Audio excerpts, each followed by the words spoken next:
the two markets for.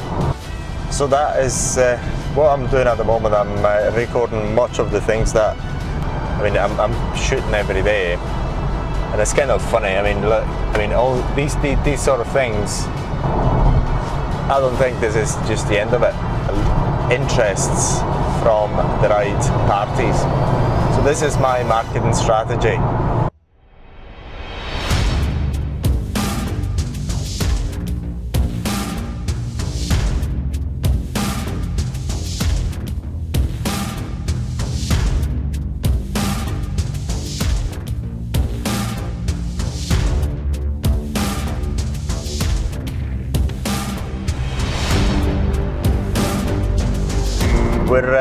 We're on our way today. We're gonna have a look at a few houses, one in a couple in Morecambe and another one in Liverpool. They're quite. The first one is going to be an auction, £40,000. 40. The house I think is going to go for 50 or something. Is a derelict. I'm going to have a look at it. Maybe fire damage, I don't have a clue. And then another few once I'm in the area. One is being cancelled already. And then I'm going to go to, I think it's Goole or Boto or something of the sort. It's somewhere in Liverpool to look at another big house.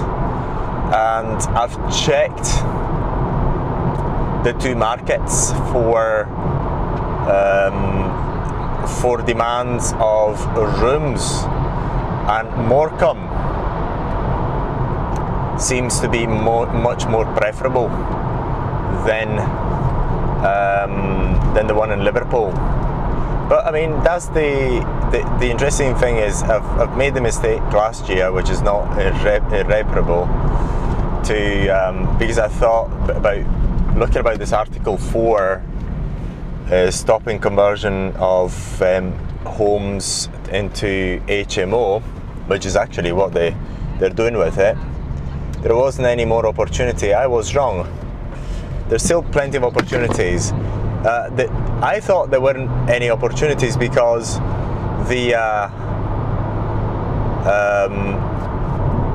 you cannot do it in the area where I've invested in. This is a Lincoln in Nottingham, so I was still looking within the area. But something I actually hadn't considered last year is the fact that as a landlord, you don't need to live in the area at all. All you need to do is get the right security, provide a very good house, which is your product is your house, in an area where the demand is high enough and you've got a margin on the rent which is quite comfortable, and then pretty much you're set. So that is the mistake I made. It's not an irreparable mistake for a simple reason that both pieces of land, the one I got in Birmingham, it's not a great deal, but I mean, look at the luck. There is someone else who bought the shop that's beside it and is actually interested in buying it. So I can convert immediately. I can flip this. Very likely, I can flip this. I can flip this land quite quickly. So the other one I've got in Nottingham, close to where I bought the other HMO, is a freaking great deal anyway. It's a deal where you cannot lose. I mean, I spent all in all £8,000, including all fees and the cost of the land, for over 10,000 square meters. Sorry, over 1,000 square meters of land. Is an odd shape, right enough. However, it's big enough to stick some houses in it. So, and then I can also split it and sell it to the neighbours. So it's not the end of the world. I can still get the cash back out with some margin on top of it. Why I think it was a mistake is because I don't like flipping. I like getting the so I like what time I'm gonna arrive. See what? Okay. Yeah, it's still on time.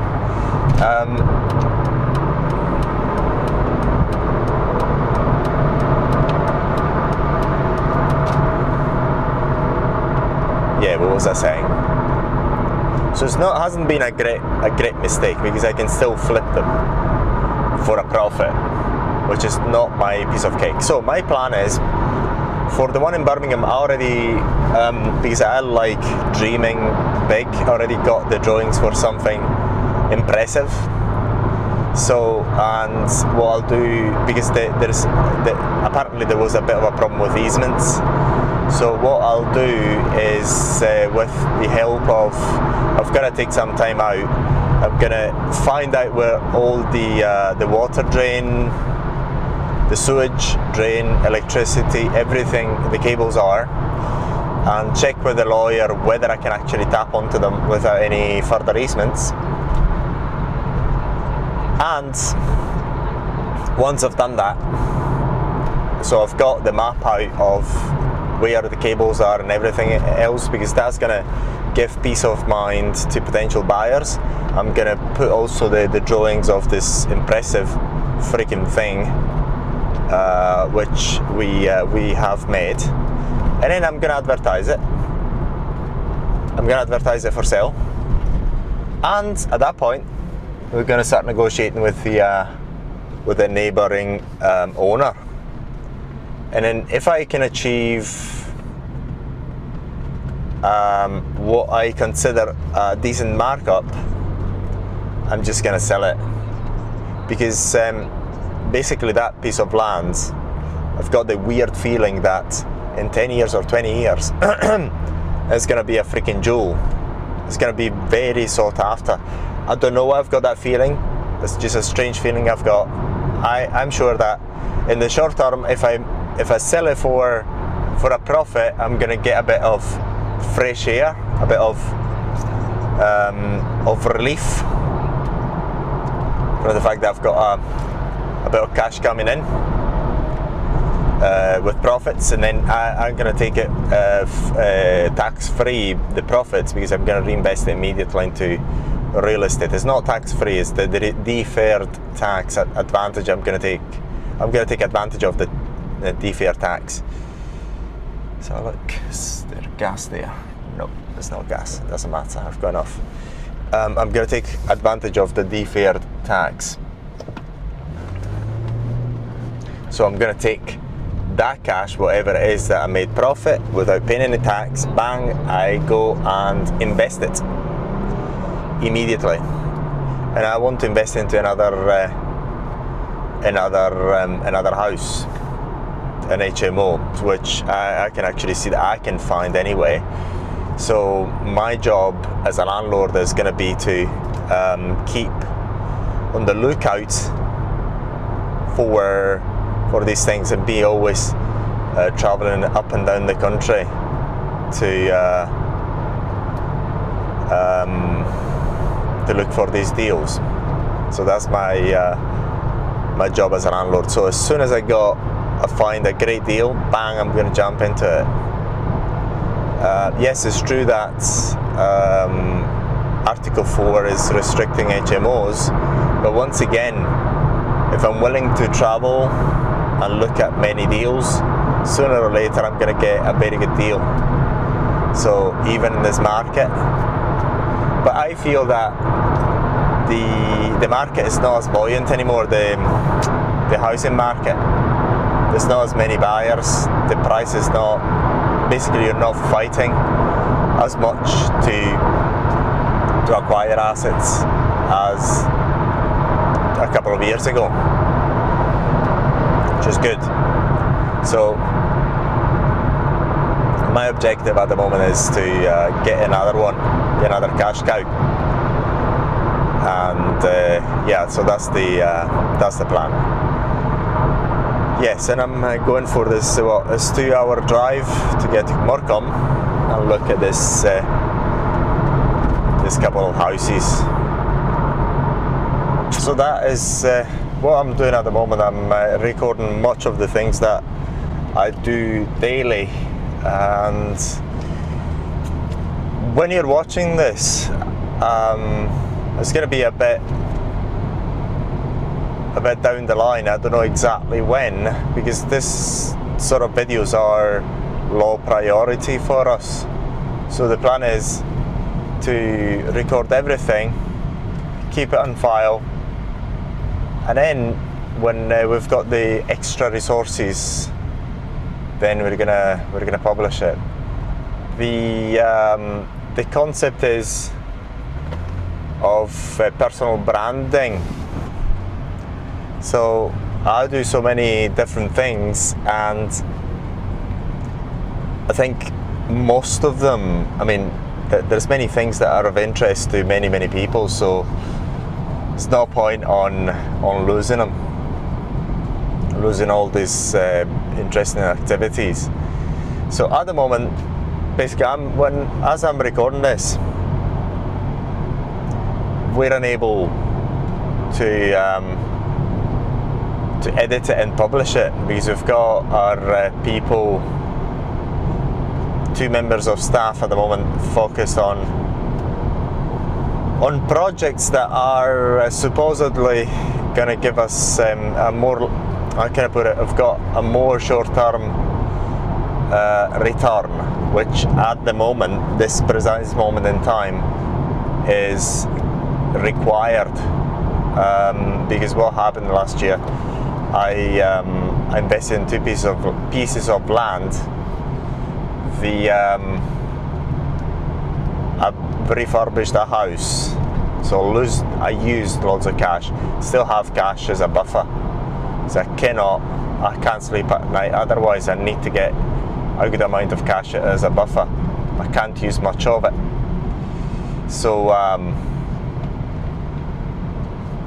actually thinking hard at the moment on where to allocate our resources to boost the short-term income, because that is very much required.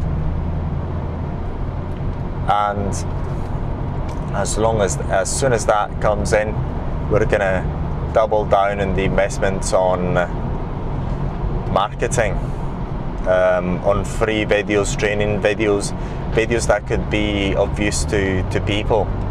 So I'm doing these activities anyway, whatever, womanizing on the streets, we're looking at properties to invest in, doing several different projects, so I might as well record it. And then when we've got the resources, we're going to edit, get the cream out of these videos and post it. Yeah, there's a bit of traffic on the M6 for some reason, but it's clearing out. It's clearing up. Yeah, so I was thinking the other day, it would have been, if I knew in advance, I mean, if I knew before about these things, I mean, about the power of filming things and publish information that could be of use to other people, I would have done it before. But anyway, it's never too late. Publishing it now. Well, I'm actually recording it now to publish it later. My hard disks are getting filled with loads and loads of footage, which we cannot really catch up in the publishing. So very likely what's gonna happen is that depending how things are gonna play out, but envisages as soon as we're gonna get some good cash coming in, we're gonna employ another team member. The other team member is gonna be focusing more on content writing, content generation in written form, and then when we hire someone else, we're going to hire in terms of marketing and whatnot. We're going to hire the other person again in editing, because by that time we're going to have loads of backlog of videos to edit. So when I'm organising, I'm shooting every day, and it's kind of funny. All these sort of things, only 20 years ago was unimaginable.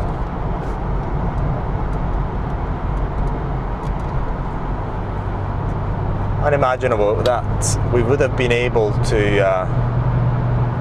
So look, well, we've got 19 miles still on the M6, 19 miles on the M6.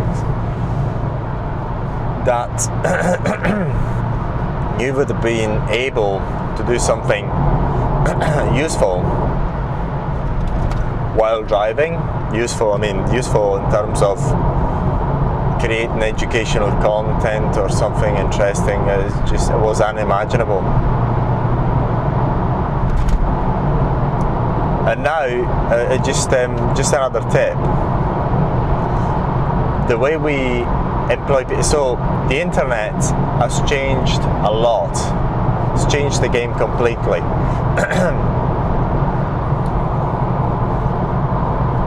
If I was now,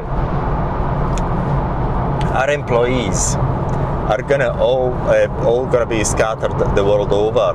The reason is employing people locally is just far too expensive. So I think the way we're going to employ people and do our investment.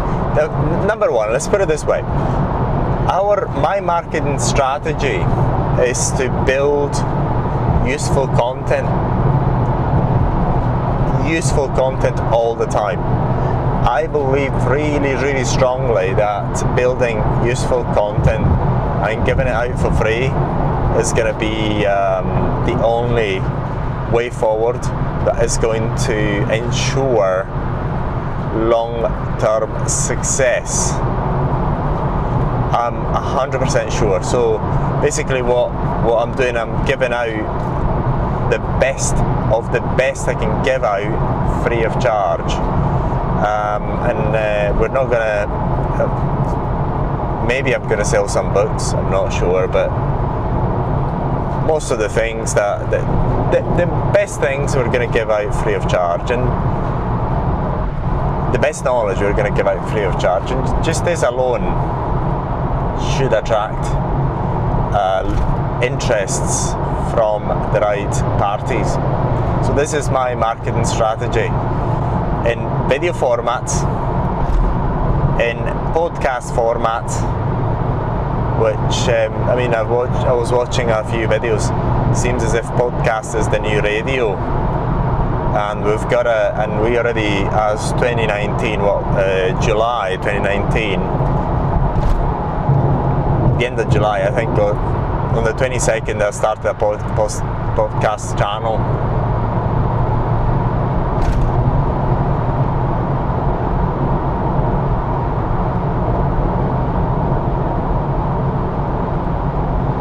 Very easy. What we're number one is free, so there's no monetary investment. There's only the time investment, and the content we've got in video format is so much.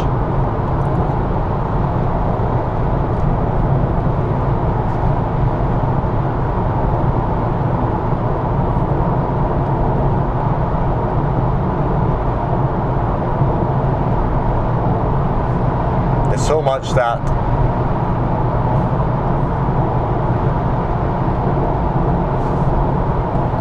I don't know how long it's going to take in order for us to publish it all in podcast. So basically, because we've done a lot of work in videos, all we're going to do is we're going to extract the MP3 files out from the videos and put it all in the channel, and our employees are going to do that, because it's all these things the point is, my strategy is the following. Part of the income is going to be invested into the employees, which in other parts of the countries are going to, other parts of the world, which are cheaper than here, are going to work on building new content on 3 formats: videos, which actually create every day, written format. So whatever the point is, whatever video I create, I'll try to be as simple as possible in the videos, and then our employees will interpret that content on the videos and put it on the websites in the best possible format, in the best possible written format for people to understand. And podcasts. So basically, the marketing is going to be mainly in the creation of this, in the output of all this new content, which we're going to spit out daily. And the more we grow, the more we're going to spit out like no other, in different formats. It was one of my, and it actually resonates with me really well. I mean, it does make sense. It does really make sense. And it's something of a dream of mine, to be famous, be well known. And it's one of the ways that I mean, when I was a kid, I always thought I would have been famous. I'm almost 40. Yeah, that's the, I ran out of gas. I'm almost 40. I'm not famous as yet, as much as I thought I would. But I don't think this is just the end of it. It's just a matter of time. By doing what I'm doing, not only I'm going to build a brand which is going to be long lasting, I'm sure, because at a certain point I'm going to create some content that is going to go, it's going to be used forever, it's going to be useful forever to many people. So I own the copyrights, so there you have it. It's just a matter of time. It's just a matter of time. It's going to work. I know it's going to work. And what is very likely going to happen is, very likely, I mean, it's a long time, hopefully it's a long time ahead of us, but even when I'm dead, a few years down the line, there's going to be new content being released from my past footage, because I am recording daily and I'm unable at the moment to get everything out just now, but I foresee that very soon we're going to increase the amount of content output. So, and I've got to be, and patience is one of the things. Got to be patient. I know it's going to work. I feel it in my freaking bones.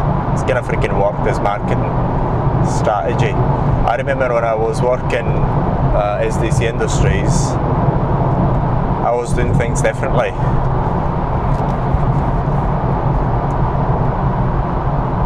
I was, instead of giving customers one option as everyone else was doing, I was giving them several options. And I was trying to educate them. I mean, other people would not educate them, but actually keep sort of, I wouldn't say secrets, but I wouldn't say keep secrets, but they would try to keep the customer ignorant as all the possible options. And one of the reasons why I got this million contract, this million over contract, I think 1.3 million, I can't remember, is just because I was the only one going there and giving them all the options I could think of about that particular project.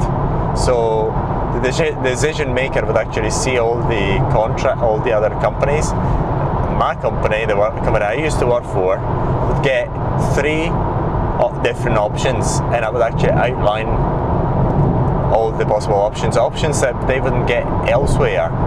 And my proposals were full of the technical details which the other guys wouldn't give them. This is why we won that contract. And on top of it, we were slightly cheaper than anyone else. So I give them, basically I ensured the best possible chances to be successful, to get that contract, and I got it. So, and this the sorry, I've got a car behind me. Yeah, and that's the same thing with this content creation and content output. I feel this is very similar concept. If I keep spitting out very, very good content, it's just going to happen. It's a matter of time, so yeah. So thank you for watching this video, and if you'd like to invest with us in this sort of projects, we'll give you 6 to 10% return on your money. So if you have cash and you want it to work hard for you, invest with us. Invest with Areton and Andreas Investments Ltd in this type of projects. So we'll give you between 6 and 10% on your money. For more information, get in touch with us.